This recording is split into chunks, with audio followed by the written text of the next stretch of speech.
Anyone can harp on one issue or one person day after day. But to do so and make it fresh each time and make it sing and bullseye it every single night for days and weeks on end, that is genius. Or, as in our #1 story, if you're Sarah Palin, that is hell. While the Don Quixote of the Klondike figures out her higher calling, David Letterman enjoys a victory lap, a lap that might be longer than his beloved Indianapolis 500. Tonight must have been the shoes. A brief preview of this evening's joke theme in a moment. First, for the second of what proves to be at least 3 consecutive nights, Letterman devoting the bulk of his monologue to Palin, quipping that after the nonsensical speech about her parents' refrigerator magnet, Palin, quote, went out on her porch and waved goodbye to Russia. And before giving a sly nod to last month's manufactured brouhaha over a joke he had told about one of the Palin daughters, Letterman suggesting the almost ex-governor may want a future as the next Octomom, to which Paul Schaefer cracked, watch it, they're demonstrating outside. Yeah, all 3 dozen of them. Then there was the business of the top 10 list, managing to mock George W. Bush, John McCain, and himself, and still maintain Palin as punchline. The category tonight, top 10 messages on Sarah Palin's answering machine. I can't tell you how we did it, but we got a hold of her answering machine, and here are the top 10 messages. Friday, she announced she would be stepping down as governor of Alaska and would not seek re-election. Yeah. So here we have now the top 10 messages left on her machine after that controversial announcement. Number 10, hi, it's George W. Bush. Why didn't anyone tell me resigning was an option? Number 9. Number 9, it's John McCain. Why did I call? Number 8, Mark Sanford here. Ever been to Argentina? Number 7, I'm calling from Geico to see if you want to renew your dog sled insurance. Number 6, it's Letterman. We still cool? Yeah.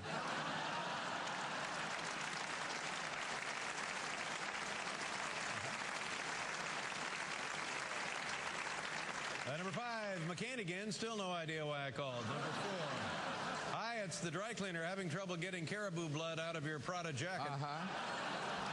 Number 3, hi, it's Sarah. Whoops, dialed my own number. Number 2, Schwarzenegger here. If you want a job, California could use a new governor. And the number 1 message on Sarah Palin's answering machine, hey, it's McCain. Who would have thought you'd retire before I did? Well, there you go. We are apprised that the barrage does continue tonight with most of the Palin jokes about what she was wearing during that orgy of interviews yesterday. One about having naughty thoughts about her fishing wading boots. Cutting out the middleman, David Letterman reportedly immediately apologizes in advance. Time now to call in comedian Christian Finnegan, who joins us whenever stuff like this happens. Christian, good evening. Good evening to you, sir. All right, let's start with whatever he did at the recording of tonight's show late this afternoon about the waders. There seems to be an implication to her here. You give him material. Any material, even what you're wearing, he will be able to run with this. Well, I mean, you have to understand, after last month's kerfuffle, David Letterman basically has an ownership stake in Sarah Palin Comedy LLC. It used to belong to Tina Fey. Now it's David Letterman's. That's very powerful. That's like somebody handing you Excalibur. You know, Johnny Carson had Dan Quayle. Now Letterman has Palin. I hear Jimmy Fallon just put dibs on Idaho Representative Walt Minnick, which seems like a bit of a reach. Yeah, well, it's creative at least. Letterman, of course, pounded John McCain for week upon week after the senator blew him off in October of last year. And each night it was new and it was fresh. It was not outlandish. He didn't stray far from the original baseline of the first joke about suspending the campaign and not showing up. Do we have any estimate how long this could go on? Because there's no finish line to this the way there was with the election last year. No, I mean, I think we can all put on some sweatpants and get comfortable because, you know, what's great about Sarah Palin is that she's already done half the work for him. I mean, she's conditioned us to laugh at her. I mean, saying the word Sarah Palin to a late-night talk show audience is like me saying the word cheese in front of my wife's chihuahua. I mean, there's just the ears perk up, and all of a sudden it's like, what? Sarah Palin? Oh, this is going to be good. Is it remarkable to you, as it feels to me, that she has remained silent about this? I mean, no Facebook missives, there no tweets. Is that going to last, or is she going to have to come back at him now again? Well, in her defense, I mean, she spent a few days trying to pick out the perfect fishing waders that would look good on NBC Nightly News. But now that that completely organic and not at all staged set of interviews is over with, she can take her critics head on. In fact, she just installed a large cross that she is going to jump on at the slightest provocation, and they have a stack of indignant press releases that are essentially just Mad Libs. Yeah. Which is a film like, okay, David Letterman, offended, poltroonery, Eskimo. waiters. And I don't mean to correct you, but that, by the way, that cross went up. That was built by the same people who built the Wasilla Sports Complex. That's been up for a while.